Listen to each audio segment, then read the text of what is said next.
saya sekian, tapi kan layan kan dengan tiga juri lainnya gitu. Waktu terakhir diberikan oleh RRI di email lagi, oh ini yang menangnya ya, sebelah kata saya, nggak jauh-jauh beda gitu. Itu aja. Oke. Pendengar, memang proses yang cukup panjang untuk bisa menghadirkan dua pemenang di Bilik Sastra Voice Award 2015 karena banyaknya pendengar, banyaknya tulisan yang masuk, bahkan untuk setiap minggunya juga agak jadi setiap minggu biasanya antara 4 dan 5, dan itu di seluruh penjuru dunia ya. Yaman, Malaysia, ada Hawaii ini yang belakangan ini, Hawaii pun masuk Honolulu ya. Dan mudah-mudahan ini juga akan terus memotivasi saudara-saudara kita di rantau untuk mengirimkan karya-karyanya lagi ke Bilik Sastra. Kalau tadi kita sudah mendengarkan cerpen pemenang pertama, di mana seorang perempuan menunggu dengan setia kekasihnya, suaminya, yang akhirnya seperti apa kita belum tahu. Tapi gimana kalau orang yang pergi merantau tidak kasih kabar, akan jadinya seperti apa? Ini adanya di cerpen yang kedua. Ini cerpennya Mas Agus Purwanto, yang akibatnya kalau tidak pernah memberikan kabar. Dan ada di cerpennya yang berjudul Mimpi Sang Pemuda Kecil, yang akan dibacakan oleh Lina Rosidi dan diiringi oleh permainan gitar dari Yudi Soyanto. Silakan.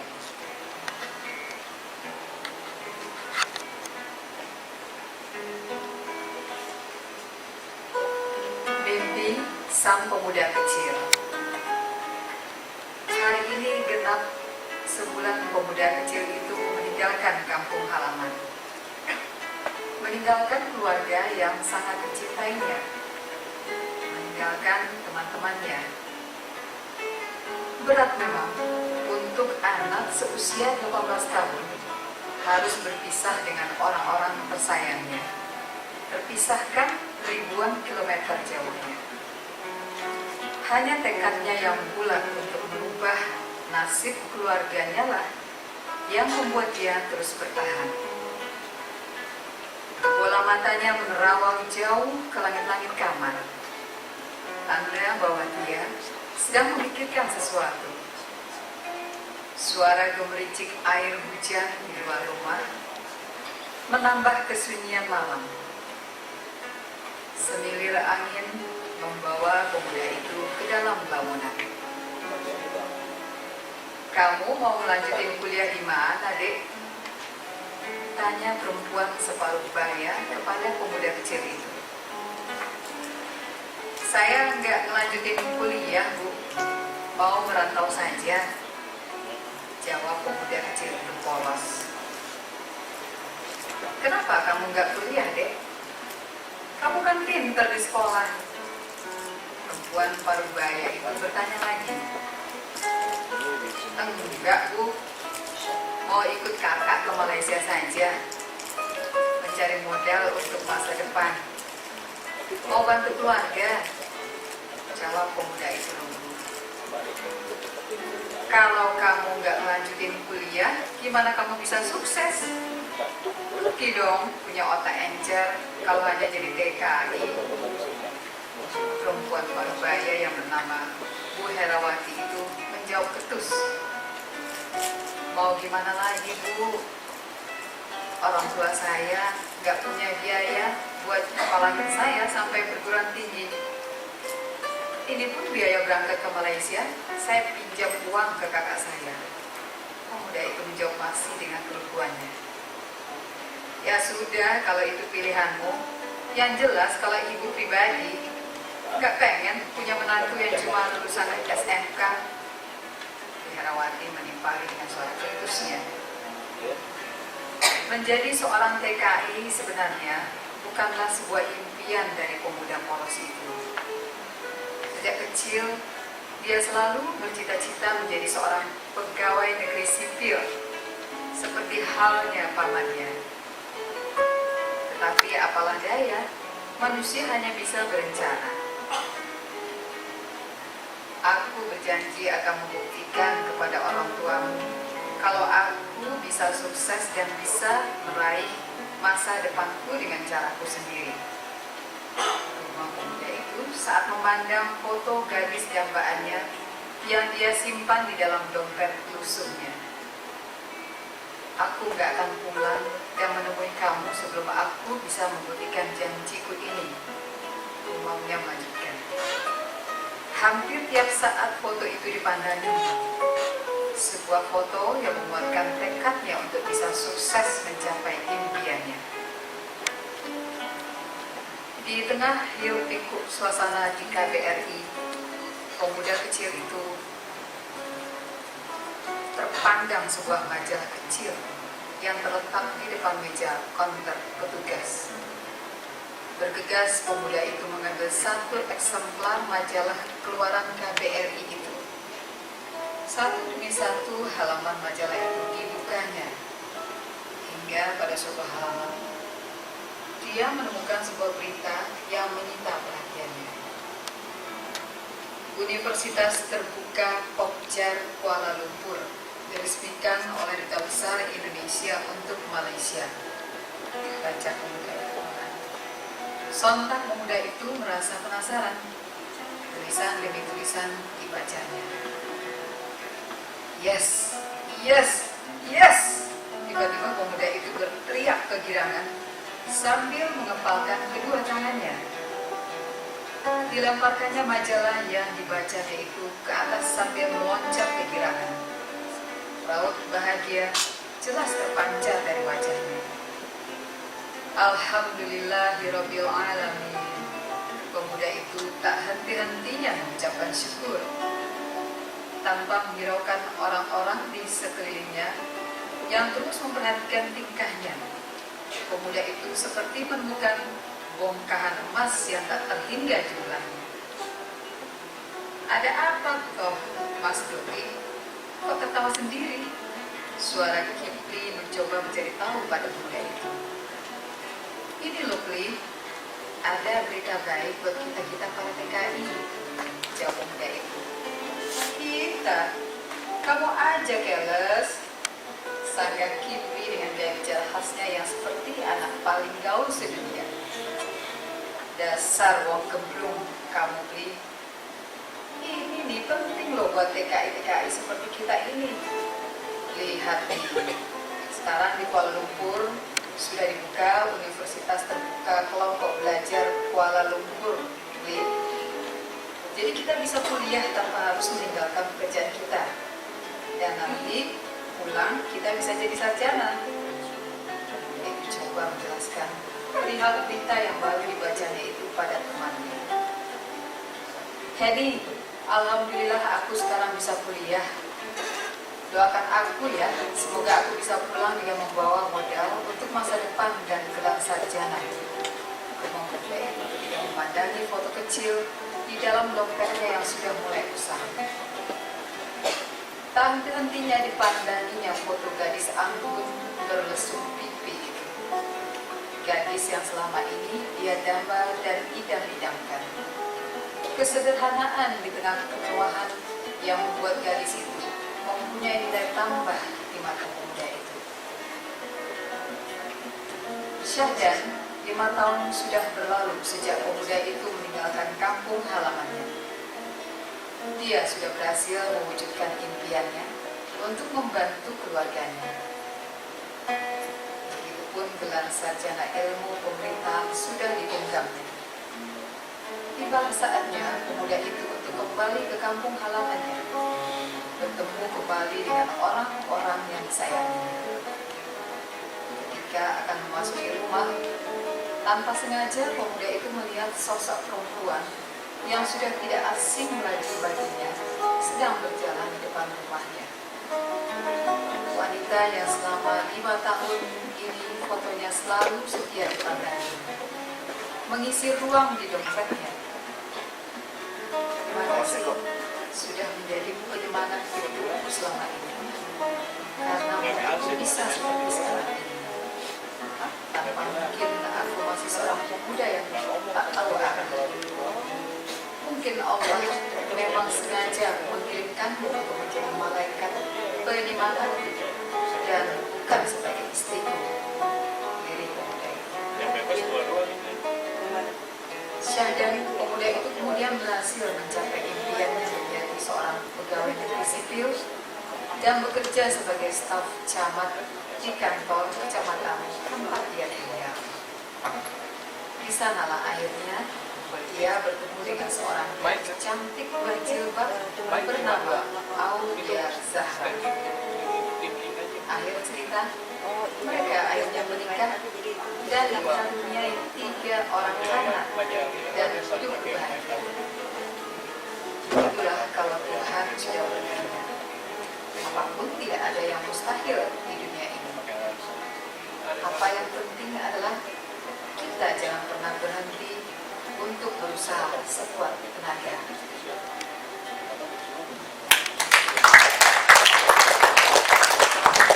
Terima kasih Mbak Lina Rosini dan Yugi untuk yang sudah membacakan cerpen Mimpi Sang Pemuda Kecil. Gus, itu loh kalau nggak ngasih kabar. Nggak ngasih kabar itu beneran ya? Hah? Itu tapi perempuan itu emang bener yang ada di dalam foto? Ada nggak sampai sekarang? Oh, sekarang udah. Oh, enggak. Jadi Aulia Zahra itu sekarang yang mendampingi. Oh, jadi ini adalah cerita pengalaman pribadi dari Mas Agus Purwanto. 60% pribadi ya. 60% yang 40%? Ya. Tapi bisa ceritain, ini kan berarti menceritakan, apalagi kalau menceritakan kisah pribadi yang cukup besar ya, 60%. Kenapa justru pengalaman pribadi yang 60% itu mau dituangkan dalam tulisan? Gimana ya namanya,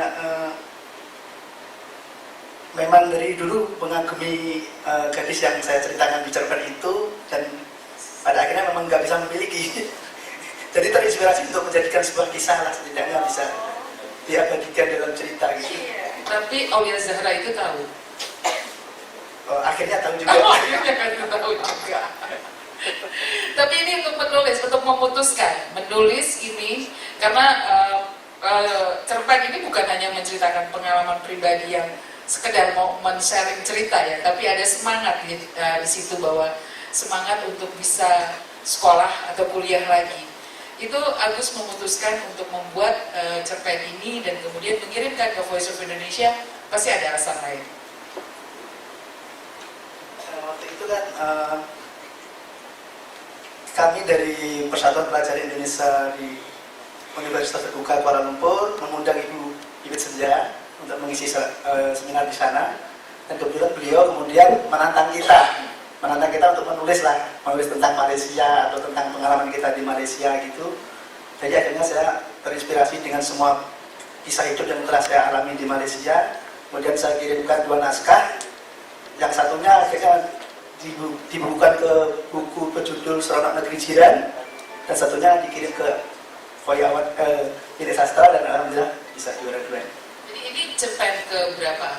Yang ini memang tulisan pertama saya sebenarnya. Wow, cerpen pertama. Mbak Nadia dengerin cerpennya. Ada ya cowok yang setia gitu ya, nggak pakai ngasih kabar lagi gitu. Sama seperti cerpennya Mbak Nisa, waktu saya baca juga sekitar jam 6:09. Kalau yang ini saya sukanya sebenarnya judulnya, begitu baca judulnya saya nangkepnya, oh ini mungkin ceritanya tentang pengejaran seorang pemuda dan cita-citanya, ternyata kan memang benar. Cuman di ujung-ujungnya ternyata gadisnya diambil orang lain, terus ketemu dengan gadis yang baru gitu kan. Jadi di situ memang namanya cerpen, namanya hasil karya itu kan kita bebas kan, kita mau memasukkan unsur romantisnya di situ atau kita memasukkan unsur pengejaran cita-cita biar yang baca semangat gitu. Tapi di antara 2 poin itu ada lagi 1 poin. Kalau saya sendiri mungkin karena saya kurang tahu ada kayak program universitas terbuka di Malaysia bla bla bla. Nah, itu juga menambah informasi bagi orang yang nggak tahu di sana. Mungkin nanti di negara lain misalnya Kedubes Indonesia bikin program apa gitu kan melalui cerpen ini, lebih diinformasikan, orang lebih nangkep gitu. Biasanya kan kalau hanya misalnya artikel di koran, Duta Besar Indonesia bekerja sama dengan negara bla bla bla membuat program bla bla bla, itu kan orang kadang bacanya kadang-kadang baca kadang-kadang enggak gitu. Tapi kalau tuh disampaikan melalui cerita gitu kan, orang secara nggak sadar kan akhirnya nangkep dan tahu ada program itu kayak gitu. Agusnya senyum-senyum aja deh. Tapi Mas Irwan memilih menjadi yang terbaik kedua, dan ini ada sedikit berlawanan dengan ada perlawanan yang dikit. Yang satu setia menanti tanpa kabar, yang satu tanpa kabar kepada yang menanti. Itu sebenarnya cowoknya tahu nggak? Hah? Anaknya ibu itu tahu nggak? Dulu pernah menghubungi 1 kali tapi no respon. Oke. Tapi ada yang kemudian cepat move on-nya cepat gitu loh. Ketika sudah diambil oleh pria lain, cepet-cepet move on dan terima di kecamatan, udah langsung ada target berikutnya. Tapi ada yang menarik bahwa di sini semangat ya Mas ya, dan kita lihat bahwa ada semangat dari si pemuda ini. Tapi mungkin Dewan Juri punya alasan lain untuk menjadikan ini yang kedua, pemenang yang kedua. Ya saya kira kami begini, ini kan mungkin dibanding cerpen yang pertama ini relatif sederhana ya cerpennya. Cuma dia menunjukkan optimisme yang kuat gitu ya. Artinya bagaimana seorang yang ini kalau kita baca cerita kan mengharukan seorang anak remaja yang sebenarnya pinter gitu, otaknya encer, dan sebenarnya guru Herawati pun senang sama dia kan. Cuma anaknya karena anaknya tidak mampu, dia merantau lulus SMK itu, dan Ibu Herawati bilang saya tidak mau punya mantu yang mau lulus SMK gitu. Nah di sini ayah kita bergulir dengan cara bahwa dia nih tokoh yang diciptakan ini oleh Agus Dodik ya, jangan Dodik kayak dia sendiri. Dodik bagaimana dia belajar bekerja keras ya, sehingga karirnya naik kan, terus juga dia kesempatan kuliah di universitas terbuka, dia kuliah sampai jadi sarjana. Tapi satu waktu di bawah dia tidak ngabari ke Henny bahwa dia sekarang udah kuliah dan sebagainya gitu. Akhirnya begitu dia kembali ternyata Henny baru sudah nikah. Tapi ada satu hal yang menarik. Ini menurut saya kita mungkin pembaca mungkin bisa terkecoh ketika dia kembali ke tanah air, Henny masih belum nikah, dia nikah dan Henny kan gitu. Mungkin gitu kira ya. Tapi ternyata kan Henny baru aja menikah bulan lalu. Cuma tadi ibu bilang tadi mau phone itu, dan gini saya bilang, yang buat dia tidak bisa apa? Karena dia bilang, mungkin bilang tadi, walaupun Bu Tutik yang memberikan pelatihan banyak tahun ini di Malaysia, tetapi kalau saya dari karya-karya yang masuk dari 5 terbaik itu, yang satu kan menang pertama dari Hong Kong, yang kedua dari Malaysia, yang 3 terakhir itu ada Taiwan semua. Jadi saya kira ini ingin menggambarkan bahwa insya Allah objektivitas Dewan Juri, jika kita tidak karate kepit tahun ini baik di Malaysia mau menang dari Malaysia atau yang ini dari Malaysia, bukan. Tetap aja yang kalau 3 terbaik, 3 nomor 4, nomor 3, nomor 5 itu semua dari Taiwan. Jadi saya kira ini suatu yang menarik, dan ini kalau saya katakan bahwa saya 3 tahun jadi juri, ini dalam saya kira dari tahun tersebut ini yang paling bagus-bagus ya, paling bagus-bagus karya tahun ini. Saya kira dari 20 nominasi ini 75% itu terima cerpen itu bagus-bagus semua. Sehingga mungkin kalau seorang juri cuma 1, sangat sulit memutuskan. Untuk juri 3, jadi kalau juri 3 jadi kita bisa kombinasi gitu ya. Saya kira itu. Kalau melihat dari proses pelatihan, memang Agus ini punya bakat yang bakatnya seperti apa menurut MPP? Bakatku butuh ya. Enggak. Jadi saya sudah beberapa kali sebetulnya diundang ke Malaysia. Biasanya bukan oleh KBRI, saya diundangnya oleh teman-teman ini, TKI ini. Dan kemudian workshopnya juga tidak mewah-mewah di sebuah ruangan besar, enggak. Kita lesehannya di Esteller ya. Di Esteller kami belanja masing-masing, aja masing-masing deh, terserah kamu gitu ya. Mau beli apa terserah masing-masing. Jadi kami datang ke sana, dan kadang-kadang saya datang ke sana juga dengan kocek sendiri ya. Tidak diundang bahwa dengan honor akan sekian-sekian, enggak. Saya paling anti ya kalau misalnya saya ada berangkat aja. Nah, ketika saya datang ini yang ke-6 kali lah ke Malaysia itu, akhirnya saya gemes sekali ya. Kata saya kayaknya belum. Ini yang sebetulnya yang paling sering itu ke Malaysia. Kenapa harus dari Hong Kong dulu gitu ya? Kenapa Taiwan dulu? Itu saya rada gemes gitu. Setiap kali ke Malaysia saya hampir nggak pernah ada hasil gitu. Jadi saat itu saya betul-betul saya tantang, betul ya, dalam sebulan ke depan, janji dulu kata saya. Sebulan ke depan karya kalian ada, nanti saya carikan sponsornya untuk menerbitkan bukunya. Kebetulan ada tuh yang datang kargo ya, MS Kargo itu Mandiri Kargo, sebuah kargo yang sering mengirimkan barang-barang dari Malaysia ke Indonesia, itu hadir tuh bosnya, tanpa ditodong tanpa apa, tiba-tiba saya berani katanya. Nah dia jadi bilang ini sudah ada yang mau bikin satu, kemudian satu lagi ada Telin namanya, Telkom Indonesia. Akhirnya jadilah 2 buku, Seronok Negeri Jiran dan Babu Backpacker. Alhamdulillah habis ya. Insya Allah udah bestseller. Ini kita mau bikin yang kedua. Ya, yang Babu Backpacker itu sudah diincar oleh sebuah produser juga. Judulnya ya itu. Bayangkan aja, itu dari Malaysia. Emang gue babu katanya, tapi gue keren dong, ke 5 negara gitu. Dia keliling-keliling PNS yang bulan tahun belum tentu juga gitu ke 5 negara gitu. Itu saya kagum kepada mereka yang begitu penuh semangat gitu ya, termasuk Agus sendiri. Sebetulnya ketika di awal-awal, buset ini cerpen apa dicurhatan gitu kan. Di awal kata saya, perbaiki Gus, gitu biasa saya gitu. Udah dapat satu, perbaiki dulu, titik komanya. Pokoknya kalian memberikan karya kepada redaksi itu jangan seperti kesampah kata saya. Jadi udah teratur, udah ada plotnya, udah ada titik koma dan itu saya selalu tekankan pada murid-murid saya di luar itu. Oke. Baik pendengar, Anda masih terus mendengarkan Bilik Sastra Voice of Indonesia Award 2015.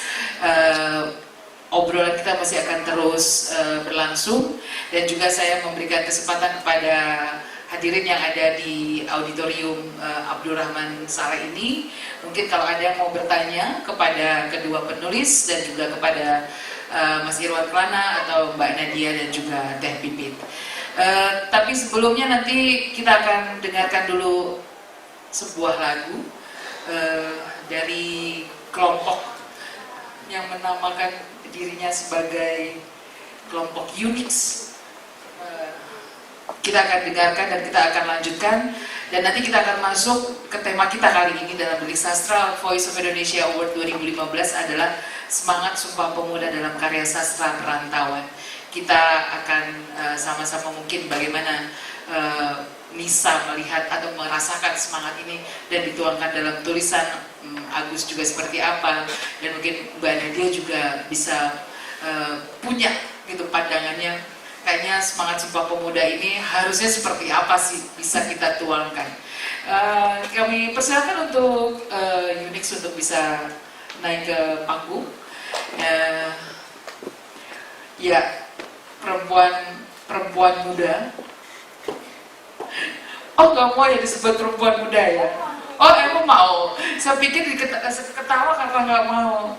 Halo, dengan Jani, Karin, Kalia.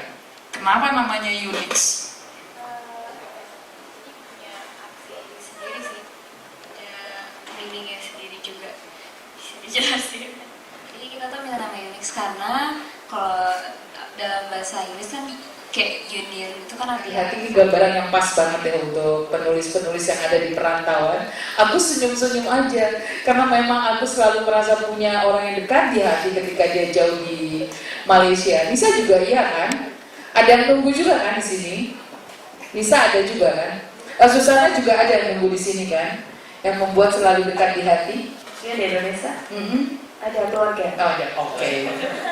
Dan dekat di hati juga merupakan salah satu idenya dari tulisannya Mbak Nadia. Maksudnya long distance relation? Ya, tapi yang waktu itu yang main yang Al-Ghazali itu. Tapi intinya sama kan? Nah, gitu. Dekat di hati. Oke, kita sama-sama dengarkan dari Unix, Dekat di Hati.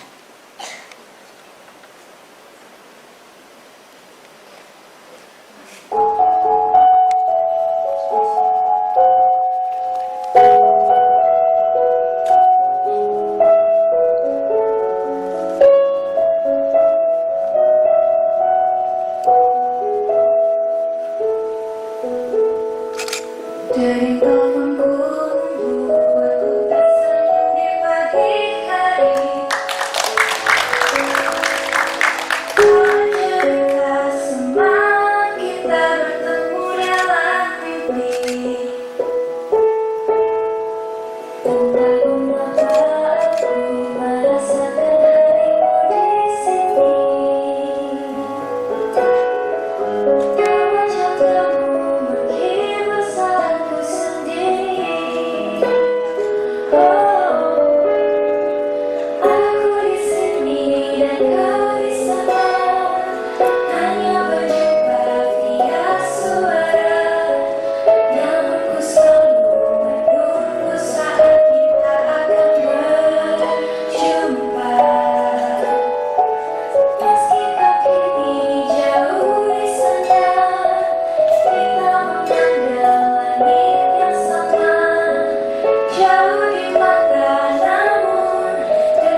Terima kasih.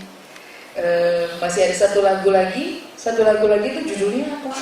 Oh, kita bakal nyanyiin single kita, judulnya Tak Berhenti Tersenyum. Itu untuk lagu selanjutnya. Judulnya? Tak Berhenti Tersenyum. Oh, tapi jangan jalan sendiri ya. Oh iya. Mau sekarang apa mau nanti? Kita dengerin sekarang atau? Sekarang boleh nih, karena permintaan Flor sekarang. Ya, permintaan Flor, dan saya rasa juga pendengar kita juga, karena tadi udah mendengarkan dari lagunya Ran dengan versinya Unix, sekarang kita mau dengarkan Tak Berhenti Tersenyum.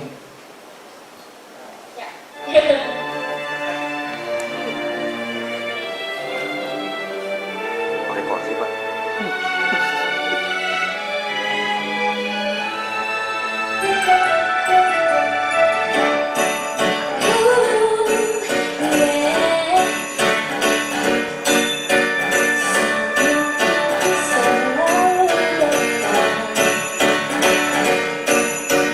Setiap kali kau menelponku, dari hai hingga hingga kau menelpon lagi. Esok paginya senyum yang selalu naik bibirku, menaik bibirku, hingga penuh sumbu pipi. Tak peduli selama ini untukmu, selama ku mampu. Aku takut dirimu tak berhenti tersenyum sejak pertama kali ku bertemu kamu. Ingat setiap saat kamu mendengar lagu ini, masih saja tersenyum asal mendengarku. Senyum yang selalu menarik bibirku, dia pegang sungguh pipi ini. Sungguhku tak peduli selama ini untukmu, selama ku mampu. Aku takut bibirmu tak berhenti tersenyum sejak pertama kali ku bertemu kamu. Ingat setiap saat kamu mendengar lagu ini, masih saja tersenyum asal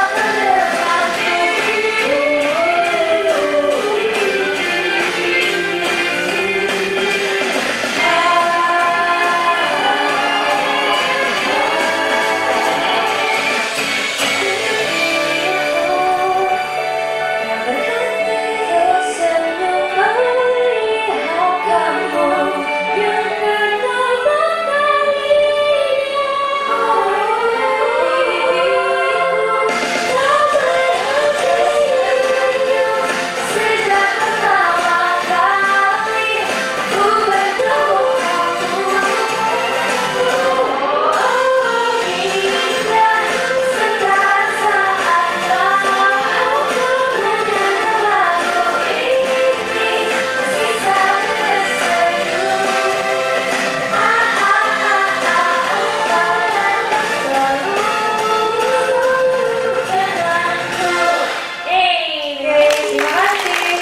Terima kasih Unix. Tak Berhenti Tersenyum ada satu kesamaan juga, itu karena sama-sama memiliki rasa karena mendengar suara ya. Setelah ditelepon besoknya tersenyum terus. Ya, Benar. oke. Terima kasih ya, sukses ya buat singlenya. Mungkin kalau di sini tadi pada bisik-bisik suaranya bagus ya. Makasih. Mbak Nadia mau kasih komentar? Ya Ya, Munos kan bisa jadi soundtrack film gitu Nah. kan. Jadi siap-siap dicatat namanya Mbak Nadia karena Mbak Nadia akan membuat film, siapa tahu menjadi soundtracknya ya. Oke, terima kasih ya Yunus ya. Oke, ditunggu lagu-lagu berikutnya. Oke. Terima kasih pendengar, juga Anda masih bersama saya Nova Kasim di Bilik Sastra Voice of Indonesia Award 2015. 3 perempuan cantik, 3 perempuan muda baru aja mendengarkan 2 lagu, yang satu lagunya Deniran, yang satu lagi adalah milik single dari mereka yaitu Tak Berhenti Tersenyum. Dan saya tadi sudah persilakan kepada rekan-rekan yang ada di sini, hadirin yang ada di sini, kalau ada yang mau bertanya kepada Susana Nisa, kepada Agus Purwanto, kepada Teh Pipit, dan juga Mas Irwan Kelana dan Mbak Nadia, mungkin bisa disampaikan karena mungkin ada hal-hal yang sebenarnya menggelitik ketika mendengarkan cerpen dan juga mendengarkan penjelasan dari Susana Nisa dan juga Mas Agus Purwanto. Dan pendengar, untuk tahun ini kami mengambil tema adalah semangat Sumpah Pemuda dalam karya sastra perantauan. Kalau kita melihat sejarah bahwa naskah Sumpah Pemuda itu juga disusun oleh seorang sastrawan, Muhammad Yamin, dan juga sebelum-sebelumnya Hairil Anwar justru menggelorakan atau menyemangatkan pejuang-pejuang juga melalui karya sastranya. Kenapa tema ini kita angkat, bahwa dengan semangat Sumpah Pemuda, saudara-saudara di perantauan mungkin punya lebih, rasanya mungkin akan lebih tinggi ya, mempunyai satu nusa, satu bangsa, satu bahasa yang mungkin sekarang tugasnya dengan caranya masing-masing, apa yang bisa dilakukan untuk bisa agar semangat ini bisa terus muncul, bukan hanya dalam ya harapan ini memang dalam bentuk yang real, tapi sebelum kita sampai ke bentuk yang lebih real mungkin dalam karya-karya kita. Kalau Mbak Nadia, menurut Mbak Nia, bagaimana caranya untuk semangat ini terus muncul di dalam karya-karya? Kalau Mbak Nadia kan masih tidak disebut perantauan ya, tapi mungkin bisa di dalam tema-tema karyanya Mbak Nadia untuk bisa memunculkan semangat Sumpah Pemuda ini. Sebenarnya agar biar rasa semangat menjadi pemuda-pemudi Indonesia itu tetap ada tuh, yang pertama adalah memang setiap hari, setiap saat ya kita memang menyadari bahwa kita tuh memang pemuda-pemudi Indonesia. Jadi kita misalnya entah di tanah rantauan atau di sini, kita memang berusaha untuk membuat bangsa itu banggalah dengan kita kayak gitu. Nah, kalau untuk dalam karya, walaupun misalnya sudah menjadi penulis, itu pun juga harus tetap membaca karya-karya orang lain, karena pasti setiap penulisnya ada kelebihan dan kekurangan. Dari situ kita bisa belajar. Dan ketika membaca karya orang lain, kadang kita jadi lebih semangat untuk menulis, semangat untuk membuat karya yang bisa membanggakan Indonesia gitu kan. Jadi memang belum jadi penulis atau sesudah jadi penulis atau profesi yang lainnya, itu kita harus tetap banyak belajar gitu sih. Oke, Mas Irwan, kalau Mas Irwan lihat, kan kalau misalnya melihat sejarah tadi seperti saya sudah sebutkan bahwa ternyata sastrawan-sastrawan itu justru mereka juga mempunyai kontribusi besar untuk mencapai kemerdekaan Indonesia gitu loh. Dan kalau kita lihat saudara-saudara perantau di luar negeri juga sebenarnya mereka bisa berkontribusi besar dalam karya-karya mereka. Ya, saya kira melalui karya sastra kita bisa berbuat banyak buat negara ini. Dan kalau kita baca sejarah, kayak Muhammad Hairil Anwar bisa bilang sekali berarti sudah itu mati. Itu kan sebenarnya suatu dorongan supaya kita tuh berkarya. Dan kalau kita baca karya-karya misalnya Bui Hamka juga kan semangat luar biasa tuh. Misalnya dari kapal tenggelam kapal Bandrowik ataupun di bawah Ka'bah ya, walaupun kita tentang drama romantis tapi tetap membawa pesan yang luar biasa. Dan di generasi berikutnya ya ada Tommy Ismail, terus setelah itu mungkin angkatan Formiga Pena yang banyak termasuk TVP dan sebagainya. Terus Helvita Rosa dengan sekitar 3.500 anggotanya itu kan karya-karya yang memberi semangat. Mungkin Asma Nadia. Terus kalau kita baca karya-karya Bu Rahman Esrazi, walaupun kisahnya tentang cinta, tetapi kan bawa pesan bekerja, pesan berkarya. Kalau itu akhirnya Cita bagaimana dia sampai menulis di depan meja kerjanya, kan Cita itu dalam sekian tahun harus jadi apa, harus sarjana, harus ini, harus itu gitu. Termasuk teman-teman yang berada di sasa perantauan, kalau kita baca sini luar biasa. Ini salah satu karya yang saya kira sangat menarik, kan judulnya apa, Indonesiaku ya, maksudnya yang Zo ya, Anda Zo ya. Bagaimana dia tokoh dalam cerpen itu, dia tidak mau merantau ke Malaysia. Padahal dia ada di perbatasan di Kalimantan Barat. Yang kita tahu di perbatasan di Kalimantan, kita dengan kalau kita perbatasan di Malaysia selalu beda gini. Kita nyebrang aja ke Malaysia itu begitu bagus jalannya, begitu bagus. Kita kan kadang masih banyak kekurangan. Itu dia nggak mau merantau. Misalnya karena dia saking cintai kepada bendera negara kita misalnya. Dan kalau kita baca dari 20 nominator ini, saya kira karya-karya sangat bagus. Dan mereka punya semangat ya, bahwa mereka walaupun ada di negara orang, di negara orang lain, mereka itu adalah bukan tujuan akhir mereka itu. Itu aja bagian dari perjalanan mereka untuk meraih cita lebih besar ya, membangun bangsa. Seperti contoh kayak cerpennya Agus ya, dia bagaimana dia menjadi seorang sarjana kan, bahwa dia walaupun dia merantau di Malaysia, dia tetap kuliah di sana. Ada kesempatan kuliah, dia kuliah, dia sarjana baru kembali, dia membangun daerahnya kan, dan menjadi di kecamatan tempat dia tinggal. Jadi saya kira kita harus beri apresiasi pada Voice ya, Voice of RRI ini memberikan kesempatan ya, beri sasaran memberikan kesempatan kepada para pemuda kita, para berbicara kita dan pelajar mahasiswa orang Indonesia yang tinggal di luar negeri untuk berkarya, antara melalui karya sastra gitu. Dan kami dari Republika pun mengundang kepada semua pendengar ya, terutama teman-teman kita yang ingin berbicara dan sebagainya, juga pelajar dan mahasiswa untuk membuat karya ke Republika, khususnya dalam bentuk cerita pendek ya. Sehingga saya ingin tampil juga di sastra, juga tampil di Republika, dan tentu juga media-media yang lain gitu ya. Karena bagaimanapun tampil di media umum itu juga sangat penting ya dalam perjalanan sebuah perjalanan karir seorang penulis. Saya kira itu. Ya, mungkin kalau misalnya saya boleh mengangkat salah satu contoh dari karyanya Pak Taufik Ismail ketika dia menceritakan bagaimana Sumba itu ketika dia ada di satu tempat di Uzbekistan, dia melihat satu padang, dia teringat pada Sumba. Mungkin ini juga bisa dilakukan oleh Susana dan juga oleh Mas Agus ketika mereka berada di Malaysia. Kesannya memang mengcompare ya, membandingkan, tapi bisa memperlihatkan lebih luas lagi mengenai Indonesianya gitu.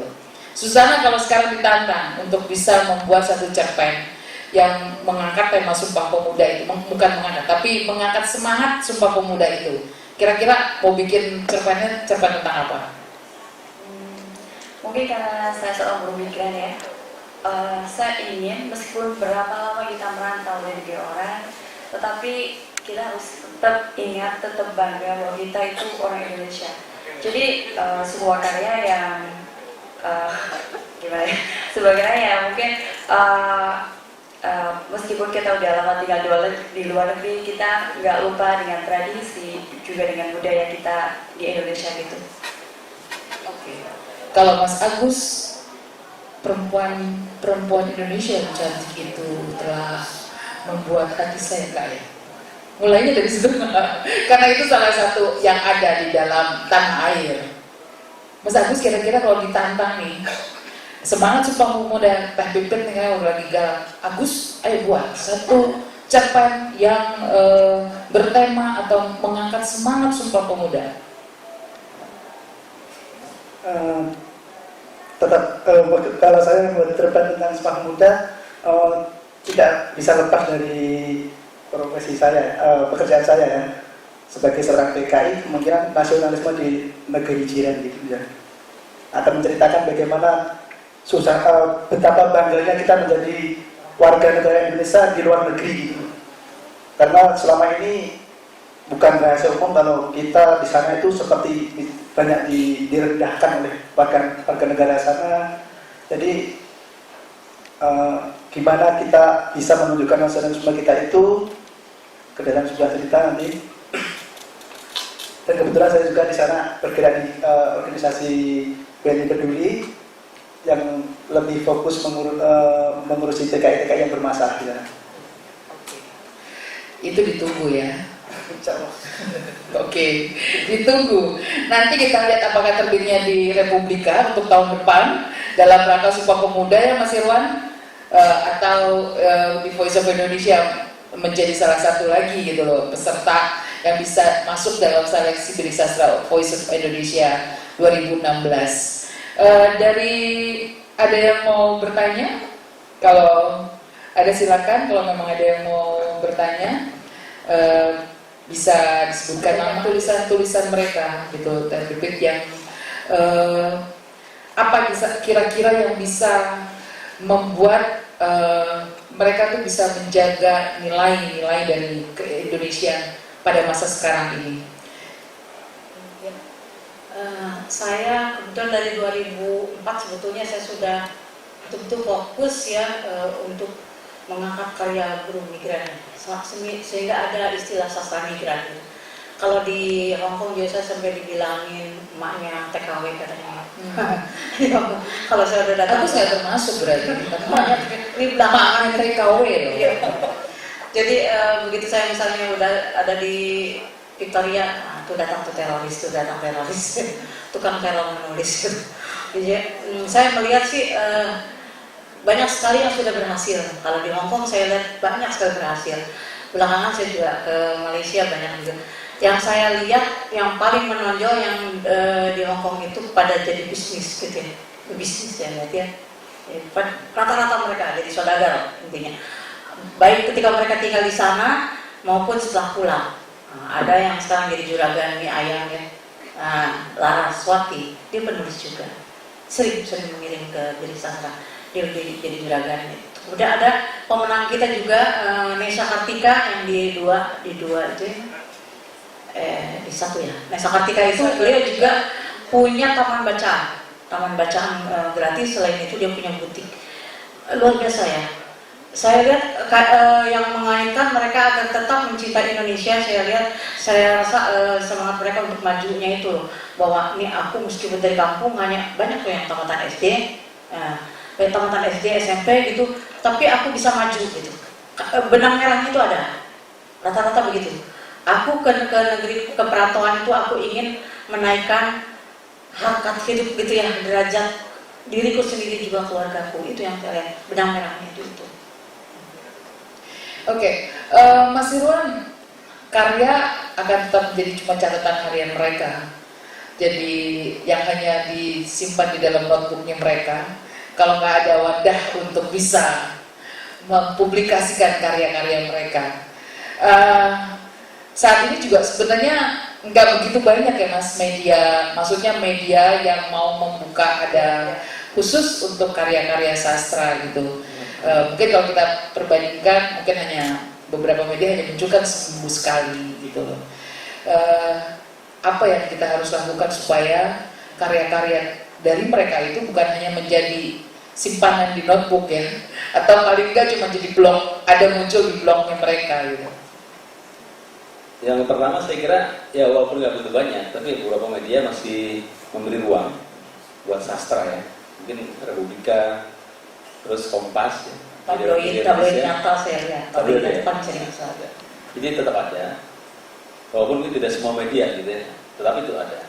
Nah yang kedua, salah satu betul mengangkat selain untuk menampilkan cerita mereka di media juga membuat pemberitaan menurut saya.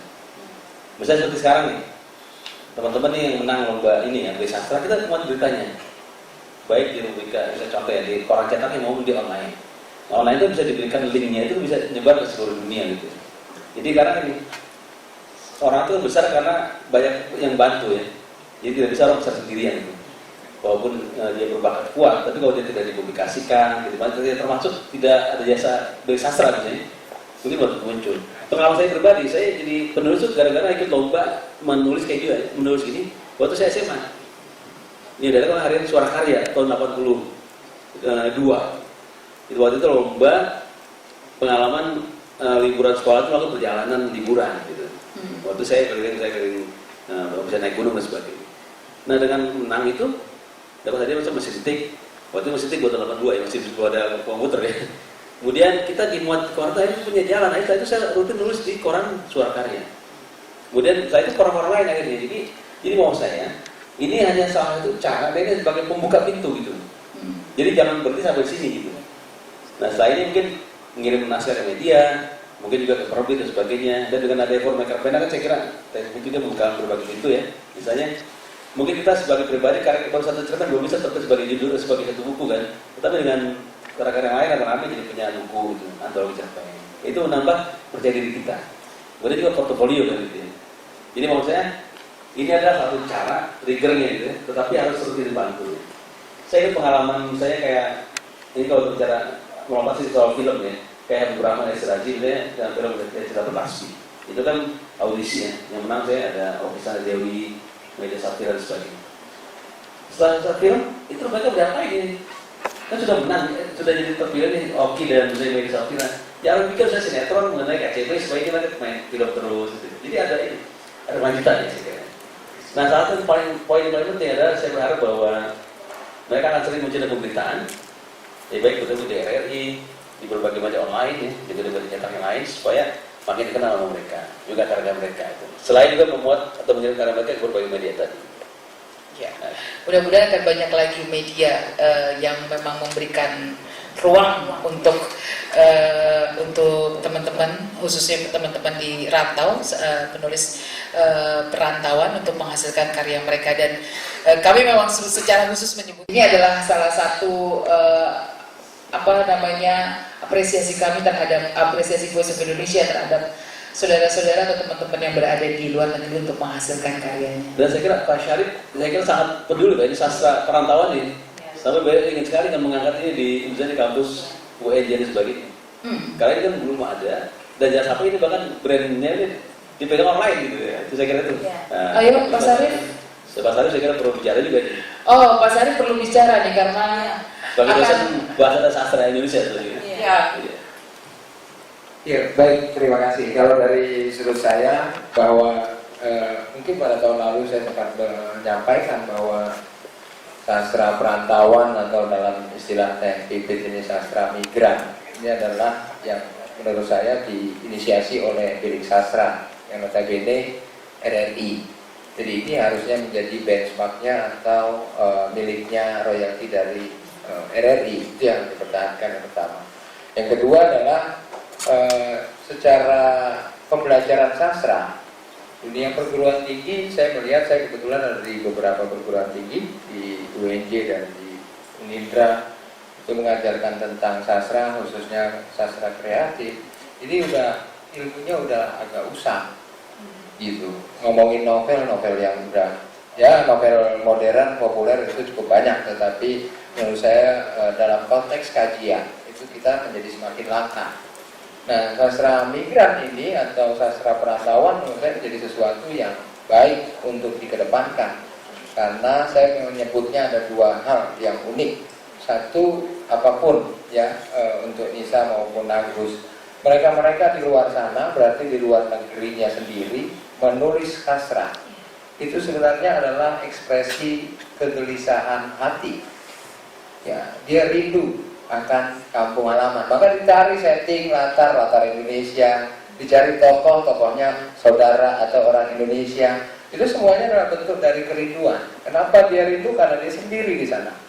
Sendiri bukan berarti tidak bergaul dengan teman-teman sesama migran yang lain, tetapi adalah ada sebuah moralitas yang sedang sendiri dan dia mau menyatakannya dalam bentuk karya. Itu yang saya bilang pertama. Jadi ada sebuah originalitas suara hati di dalam sastra migran. Yang kedua adalah ini jadi alat diplomasi budaya, kultur. Jadi ada orang Indonesia di luar sana menulis. Nah ini yang mungkin juga menurut saya bagi teman-teman yang sudah membuat karya di luar itu mau sharing entah diinggriskan dulu atau ditranslate kemudian disebarluaskan di negara yang bersangkutan. Nah ini merupakan bagian dari diplomasi budaya yang menurut saya mereka juga harus mengerti kita dalam perspektif yang tidak hanya politik, tapi juga dalam konteks yang sastra. Jadi penting menurut saya sastra perantauan ini untuk kita kedepankan, karena besok pengertian migran mungkin sedikit bisa sudah bergeser juga. Nggak hanya lagi secara fisik orangnya yang pergi keluar dari Indonesia, tetapi juga orang-orang yang sekarang sudah ketinggian moralitasnya di hidup di dunia modern, dia pengen kembali lagi ke makomnya. Bisa saja Ya, jadi itu yang saya kira sastra migran perlu diinikan. Kayak itu Mbak kata-kata. Fasilitas dari kegalauan hati. Kalau Agus iya, karena kangennya bukan main, itu 5 tahun menahan kangen ya Gus. Dan juga ini adalah salah satu kalau kami juga pernah menyebutnya bahwa mereka adalah duta sastra Indonesia. Yang memang kita harapkan dengan mereka berbaur di sana makin banyak seperti yang dilakukan oleh Susana, belajar bahasa Kanton, mungkin belajar bahasa Inggris yang tidak menutup kemungkinan kemudian karyanya akan diterbitkan dalam bahasa Kanton. Dan kalau sekarang terbitnya dalam media-media berbahasa Indonesia yang ada di Hong Kong gitu. Satu saat insya Allah akan terbit dalam bahasa Kanton yang terbit dan dibaca oleh masyarakat Hong Kong lebih banyak lagi gitu. Ada niatan? Kebetulan Mbak ya, kalau di Hong Kong pergerakan sastra itu sudah mulai dimulai dari FLP gitu ya. Itu udah mulai pergerakannya sekarang udah nggak cuma kita buruh migran Indonesia aja. Kita udah ada kerjasama dengan Parasite, kemudian ada juga dengan pemerhati LSM. Pemerhati buruh migran itu banyak banget. Ada yang organisasi Open Door itu mereka memfasilitasi kita yang suka sastra ke studio mereka untuk bedah buku dari kajian yang bahasa Inggris yang diterjemahkan oleh bahasa Indonesia. Juga hari ini ada di daerah Sangsuipo, ada teman-teman dari KBSK. Itu pembaca selepas kerja yang diperakasai sama Kunci dari Jogja dan Parasai juga. Itu ada sebuah film, sebenarnya filmnya berbahasa Indonesia, tapi diterjemahkan dalam bahasa Kantonis. Jadi yang hadir di sana juga dari orang-orang Hong Kong juga. Jadi kalau saya pribadi sih mungkin masih jauh. Enggak lah, sudah dekat ya Mas ya. Sudah dekat untuk bisa menjadi duta sastra.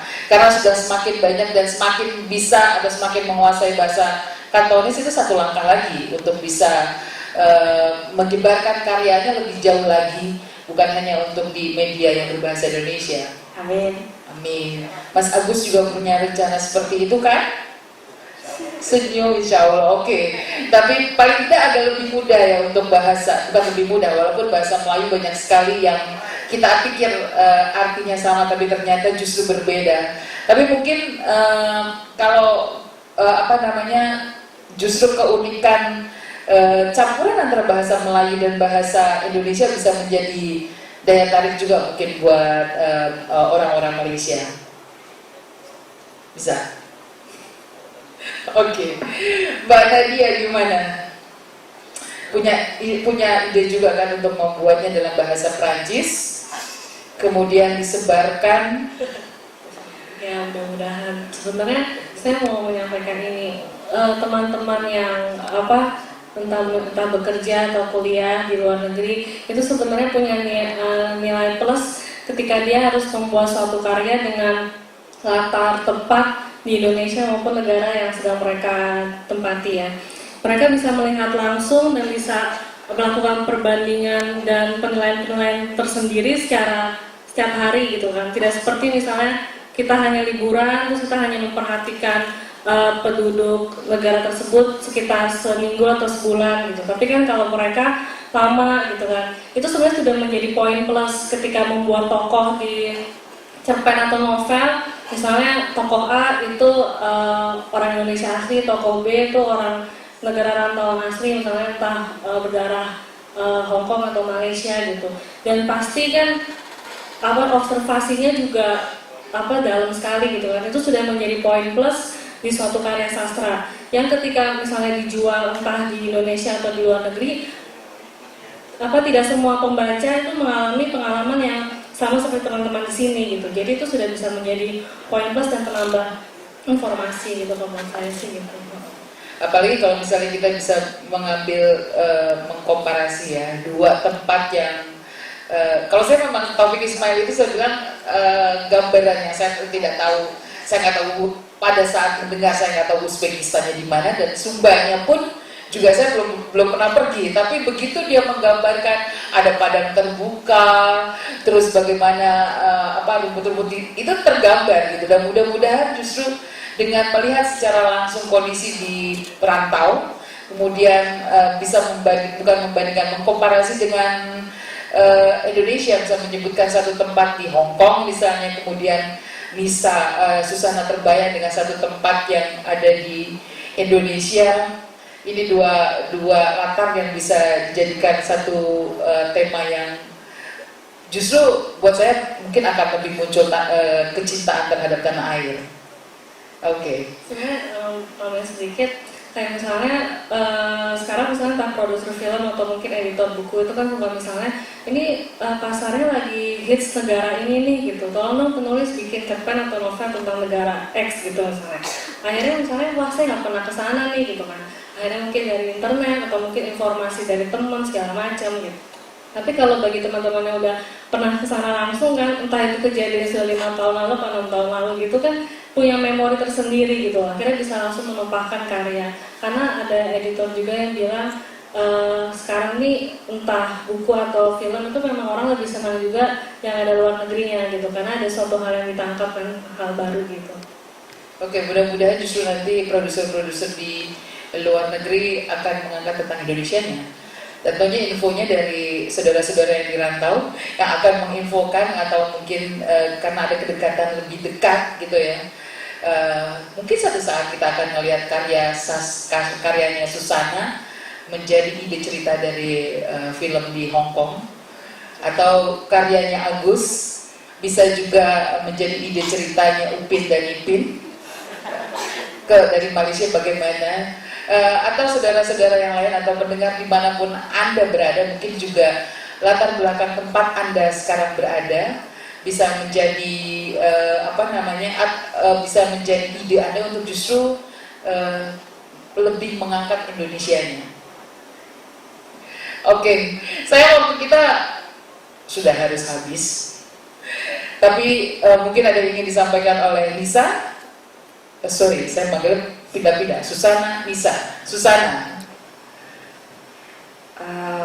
Terima kasih kepada program Bilik Sastra dari Radio Republik Indonesia yang sudah memberikan saya penghargaan FOI Award 2015. Insya Allah dengan penghargaan ini akan lebih memotivasi saya untuk menulis karya yang lebih baik lagi. Terima kasih. Amin.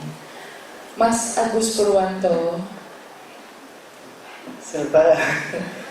Terima kasih juga untuk program Bilik Sastra Radio Republik Indonesia karena dengan adanya program ini kami merasa dihargai banget gitu ya. Terima kasih juga kemarin sambutannya sangat-sangat luar biasa, sangat ramah, kita diajak jalan-jalan, bisa tahu macetnya Jakarta juga.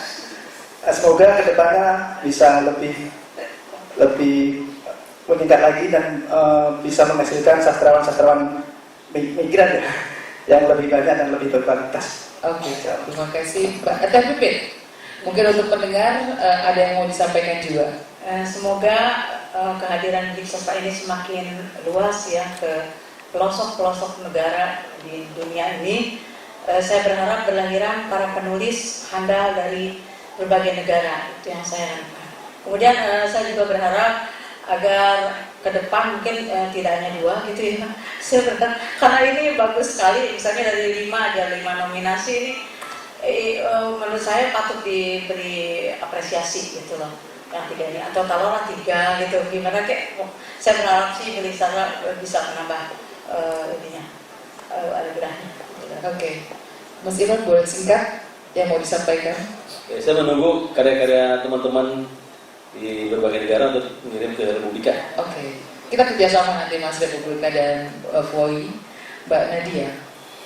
Untuk teman-teman di luar sana yang luar negeri maksudnya yang sedang bekerja ataupun sekolah, guru rantauan atau apapun itu, yang suka nulis, yang takut untuk dikirimkan, jangan pernah takut, karena kita tidak akan tahu kita berhasil atau enggak kalau kita tidak mencoba.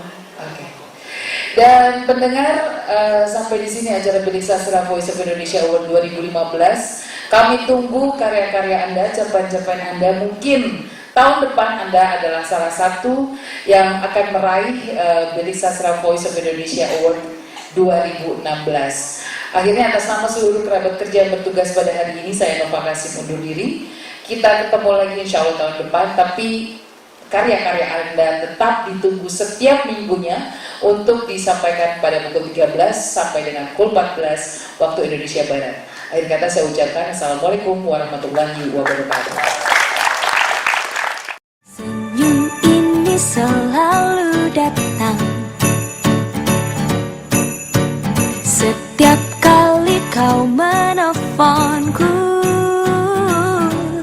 dari hai hingga bye, hingga kau menelpon lagi esok paginya.